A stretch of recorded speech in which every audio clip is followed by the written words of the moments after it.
Now, what will I be focusing on in the next 20, 25 minutes or so? We'll be looking at some of the Google for Education Plus features that could actually help us save some money or cut some costs by replacing other tools for which we would normally have to pay. So, of course, we will not be able to go through all of the new features and all of the new updates. We just picked up a couple of them, and we want to give you a brief demo. But of course, if you want more in-depth demos or workshops or something like that, do get in touch with us after, and we'll be happy to organize something for your staff. Now, one thing that I do want to mention from the beginning, I know that many of you are not necessarily in the classroom.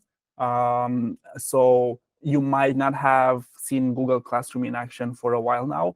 So I will start with this invitation to check all the updates for Classroom, besides what we will show you now, because Classroom evolved quite a bit in the past years. And many schools that are using various LMSs might actually have a better time using Google Classroom, because with the new features in the Education Plus licenses, you get to cover a lot of the needs and demands for the classroom.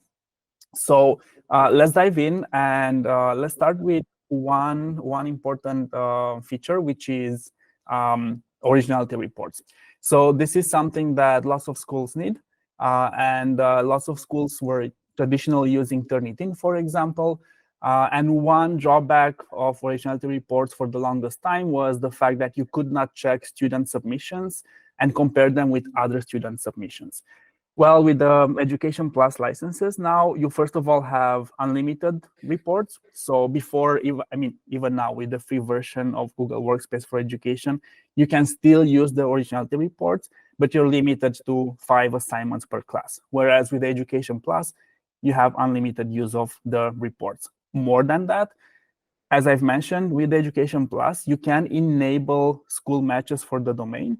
And in that case, Classroom will check the student submissions not only against what's out there on the web and Google Books, but also it will cross-reference and check student submissions from the same school. And if there are identical paragraphs, it will flag them. Now, just to quickly demonstrate this, it's very easy to use the Originality Reports. It's built in Classroom directly. So this is an assignment I've prepared earlier, and the only thing I have to do to actually enable the reports, I have to tick the box for check plagiarism, and that's all I need to do. Once I assign the task, one thing that's quite important as well is the fact that students can also check their work before submitting it. So once I've pushed this assignment to my students, they can go to the assignment, and before they actually submit it, let me show you the student end of this classroom. Before I would actually submit my work as a student, I would have the chance to check my work and make sure that I didn't forget to cite a source I've used or just paraphrase correctly. So here, as you see, I do have the option to run the report as a student. Right now, my document is empty, of course, because I've just started the assignment. I just wanted to show you how easy it is to run the report as a student as well. Now, on the teacher side, back to the teacher classroom, once I'm grading the work, this is an example of a student submission. I can see the report right in the grading interface, and I will see exactly which paragraphs were just copy-pasted from somewhere and which ones were not properly, or for which ones the source was not properly shown. So I have 7 flagged passages. I see more or less where they were taken from. I also have the option to see the cited or quoted passages and include them. And also I can see more or less the percentage of my students' work and see how much of it was actually flagged. So this is something that is very easy to use. And once again, you can also check within the domain, you can check student submissions as well. So this is one of the first features, once again, an alternative to Turnitin, and there's no extra cost for it. It does come with Google Classroom. Even in the fundamentals version, in the Education Plus, you do have unlimited use, and you can also check for submissions in the domain. Something new now, besides the Originality Reports, which were there for a while, there are some new features that were recently released in Classroom that can help us check for student progress and help students check for their understanding as they watch, for example, a YouTube video. So we can turn that passive video watching experience into an interactive learning experience by adding questions on top of any YouTube video we want. So this could be very useful for educators as an exit ticket, or for revision, or for introducing new concepts and then checking how well the students understood them, or for the flipped classroom model. Lots of different situations where we would want to share a video with our students, but also give them some space for self-directed learning and give them some space for trial and error. So this is where, once again, to quickly show how this would work, it's very easy to actually create an assignment, an interactive YouTube video assignment. We start from Classroom just as we would normally start from Classroom. And as you see, we do have some extra features.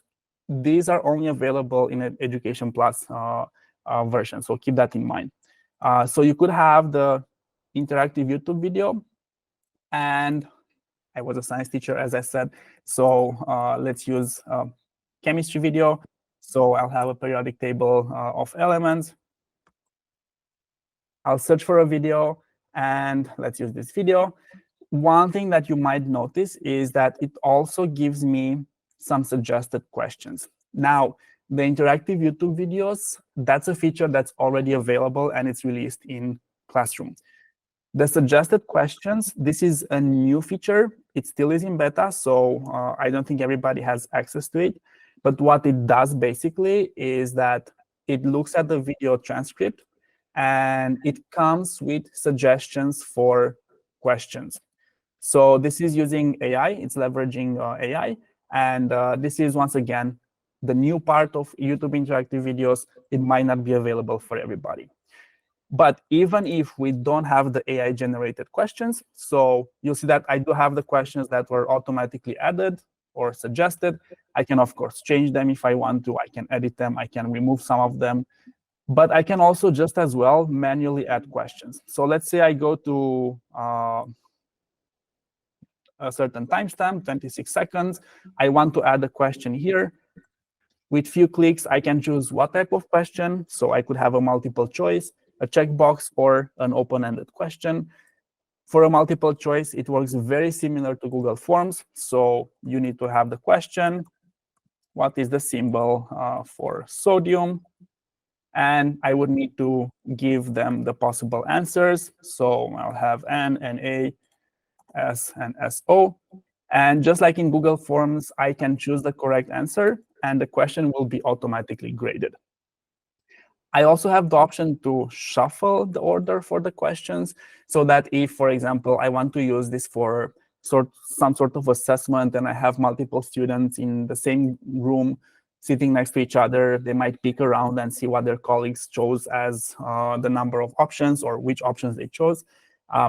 If we shuffle the order, that makes it a bit more difficult for that cheating to happen. This is it. I've added my question at the timestamp I needed, and I can carry on adding other questions as well.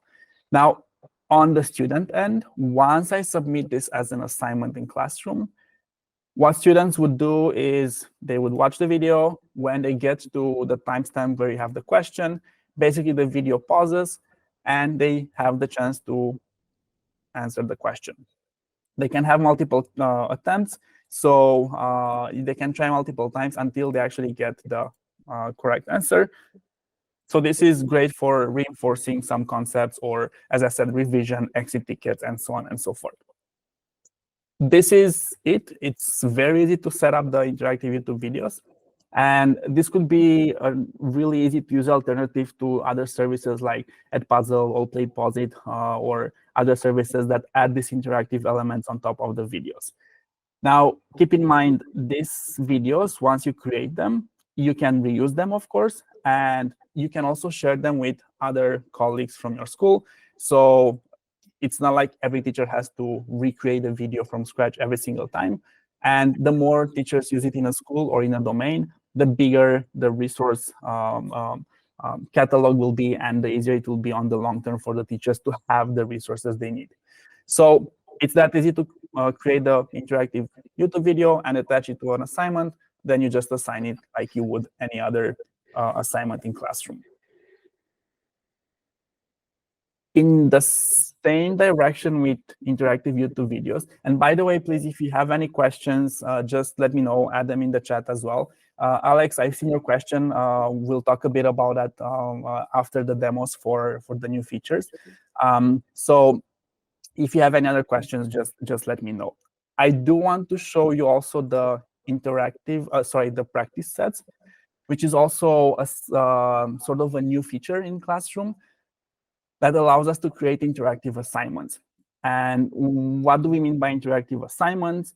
Basically, students can have multiple attempts at solving the problems or answering the questions, but they also have multiple modes of input. So if you have a mathematics question, you could give the students the option to use the math keyboard for input, or they could use a touchscreen device, and they can also have multiple attempts. But also, if they get stuck, they can get hints, and they can get help to actually progress through the questions. So how does a practice set look like? Let's have a quick look at one example. I will say this, though, as I said, it is a new feature. So it was in beta for quite a long time. It was recently released as a full feature. So right now, it focuses a lot on STEM, so mathematics, science, and so on and so forth. That doesn't mean that we cannot use it for other subjects. It just means that the suggested hints and helpful videos might not be pulled automatically from the database. We might need to add them manually. So I'll show you what I mean by that when we build a practice set live. So this is how students see the practice set. I have the question. I can give the answer here. So let's say 80, and I can check my response. And as you see, I get immediate feedback. I mean, I know if I got the correct answer or not. I can try it again.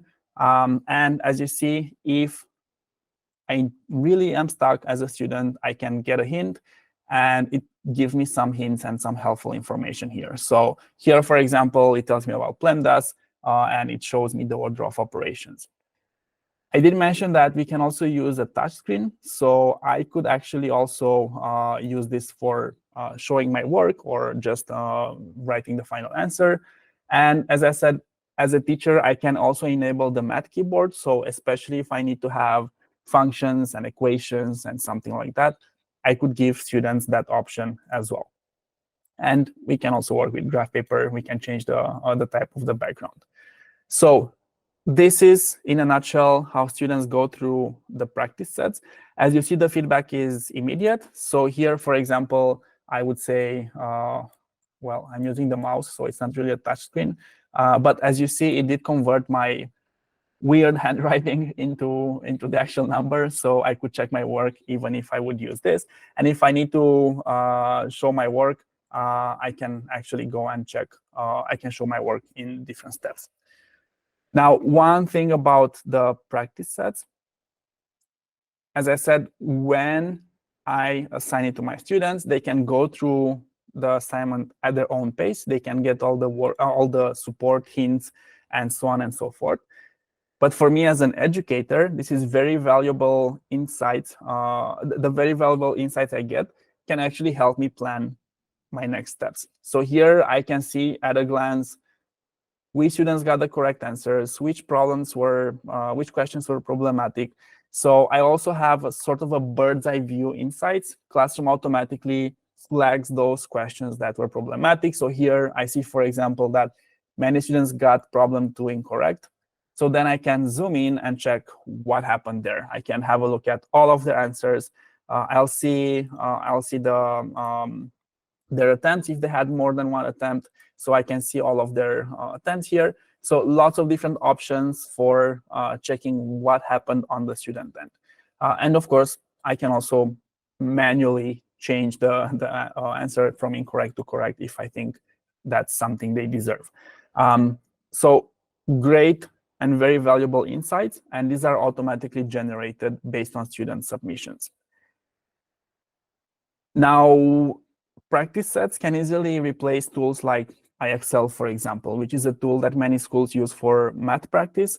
The downside is that a tool like IXL does have a database with questions, and that makes it a bit easier for the teachers to just assign something. Keep in mind, though, it does come with an extra cost. Having said that, though, getting started with practice sets is very easy, especially if you already have some worksheets, for example, or some Google Forms that you've used before. Why? Because when you create a practice set as a teacher, so same story, I can create a practice set and attach it to an assignment in Classroom with very few clicks. But I don't have to start from scratch. I could import my questions from, let's say, a Google form or a PDF worksheet. So that makes it very easy for me to put the resources in a practice set. And then if I want to, of course, I could share it with my colleagues, with my department, and so on and so forth.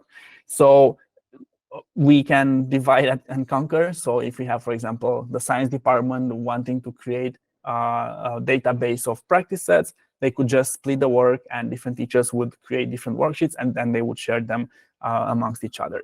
So here, once again, when you have the practice set, you could add the questions manually. As I said, you can also toggle the math keyboard on or off if you want to. And also you could search for skills that are connected to a certain question. And then Google Classroom will automatically suggest resources and hints connected to those skills. But as I said, you can also save a lot of time. And I'll show you how the skills actually work. But you can save a lot of time by starting from existing worksheets. So here, for example, I was a science teacher, so I'll have a look at the balancing worksheet, balancing chemical equations. And what I do here is basically you just select the questions one by one, and this will pull them into the practice set for you. And then you only need to add the correct answers. So that's what I meant by the fact that it's very easy to get going with the practice sets, especially if you already have some resources that you've used in the past. And as you've seen, it did pull the question from the worksheet. I need to give the correct answer, of course. And this is where I said for skills, you see that it does give you some suggestions. And here, it might not give you the correct suggestion because it's just trying to identify an image. But I can actually search for the skill I need. So balancing chemical equations, for example. And based on this, as you see, the resources were automatically populated. So Classroom is trying to help out by giving some YouTube videos which students could use if they get stuck. But also, if I want, I can manually add certain hints, or I could manually add a specific YouTube video. So that's why I said these skills right now are more, in the current stage of the practice sets, are more focused on STEM.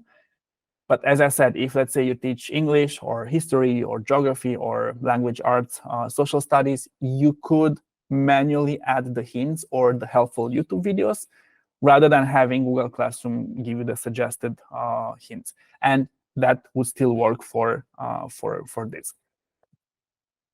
So in a nutshell, this is what practice sets does, and this is how they work. You've seen the student interface, you've seen the insights that you get.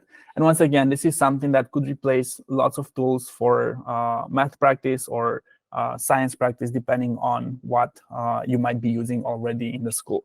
And remember, this is integrated in Classroom, so you don't have to worry about any other app or anything like that. Now, talking about practice sets and YouTube videos, one thing that's also new in Classroom is the Resources tab. So this is where all of your resources will live. So once again, if you create a practice set or an interactive YouTube video, you'll have them here. And then you can easily share a link. So if you want to share it with your colleagues, once again, just get the link and send the resource to your colleagues. And of course, you decide which resources you want to share and which ones you do not want to share. Another thing to keep in mind here, talking about saving time and collaborating, you can also now share classwork. So once again, this makes it very easy to turn Classroom into a repository of resources that could be shared between different departments, different teachers in the same department and within your domain. Because you can easily share classwork, and you generate a link, you send it to your colleagues, and then they can easily create copies of the assignments, and they can reuse them. So this is something, once again, that encourages collaboration and saves quite a bit of time. I just want to check if you have any questions related to the practice sets or the interactive YouTube videos. Just let us know. Keep in mind, once again, one thing that's coming also to practice sets, it's not there yet, but Google is working on it, is to generate those hints that I was showing you using AI. So they are working on it. That will come in the future. So the feature will definitely get better as more people use it and as more people give feedback. And keep in mind, AI will be coming here as well. Now, one other quick demo here, and I'll go really quickly through this because this is still in beta, so it's not fully released yet, is the Readalong. And this is something that is also more suitable for younger students, so primary students, or for students that are English language learners or English as a second language or as an additional language. Basically, you can choose a target grade level. As you see, it goes to grade 6. And it works in English and in Spanish for now. And the way it works is that you can actually choose from over 700 books. And there are different stories. And you can attach this to the assignment in Classroom. So once you attach it, once again, same idea. Students get the assignment in Classroom. And if you want to see how this would look like on the student end, you can easily preview it as a student, and you can see the whole experience. Keep in mind, this is also very, as I said, it's at younger students. And as you see, it is gamified. So frogs are awesome. There are almost 700 kinds of frogs on Earth. Most amphibians are frogs. So as you see, it did highlight my mistake. It gives me stars. So by the time I get to the final part, you will get also the overview, and you'll get insights both as a student and as a teacher. So this is how Readalong will work out. Keep in mind, it still is in beta, so it's not fully released yet. OK, I'll stop it, because otherwise it will remind me to read the text. But it's something that will be coming. And as I said, for now, you have English and Spanish. They will be adding more languages as well when it will be fully released. Something else that I do want to mention in Classroom as well. And once again, this is an invitation for you, especially if you have not had a look at Classroom in a while. Check all the new features and updates, because it is way more complex and versatile than it was just a year or two ago. With Education Plus, you also get the option to use add-ons in Classroom, which means that you can use also third-party apps directly in Classroom. So students could, for example, have a Kahoot or a Pear Deck or anything in Classroom directly without having to leave the Classroom interface. But also you have the add-ons from Google directly, like Google Arts and Culture. So I could attach an assignment from here directly. I don't know when it will be released, because it is still in beta. So one thing that I know about the beta products of Google, I stopped making predictions, because they never actually follow the timeline. It's always changing. So I'm not sure exactly when it will be released, but hopefully soon. But this is where, once again, if you have a trainer account, yes, you could try the beta. Let us know, and we can arrange a demo for you as well with the demo GFE. So that's something that could be doable. But once again, going back to features that are now already available, as I said, the arts and culture, for example, Google Arts and Culture or Google Playtbooks, these are Google services. They work as add-ons in Google Classroom as well. So once again, thinking about Classroom as a more complex tool for distributing assignments and resources, you have a lot more flexibility now than what we had, as I said, even a year ago.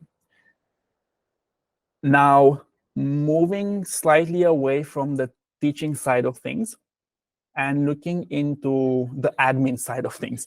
So one thing that schools need, of course, is e-signatures. And this is also something that is doable in the Education Plus licenses with an Education Plus license. So basically, if you have a document that needs to be signed, you can easily add the e-signatures to any document. So that lives under the Tools menu. And we do have the e-signature. It will open the right-hand side panel as we are used to with add-ons and tools in Google Docs. And here you can insert as many fields as you need. So let's say I need to have a second person that needs to sign it. So I could have signer 2, and I can add all of the fields here, like the initial name and so on and so forth. So date would be the same. So we can customize and add all the fields that you would need. And once you're done, keep in mind, this could be used for contracts, for policies, for trips. You need confirmations from parents, for example, that they acknowledged something, or lots of different options. And this is where I can choose who I need to send the email to. So here, for example, Peter, I'll use your email again. I spammed you earlier, so sorry for that. I could just put in the email, and this will send the email notification to that person. They will receive a PDF document. So the document will be generated as a PDF document, and they can sign that document. So very easy to use. Of course, you can also have the optional message here, but this is something that also can be used for that. So can you have a Guardian sign? So external, I'm assuming that depends on your domain settings, so that should be doable. One downside at this stage is that basically the documents that are generated in the Google Drive of the person that requests the signature, and they are generated in the root of the Google Drive. So you might need to do a bit of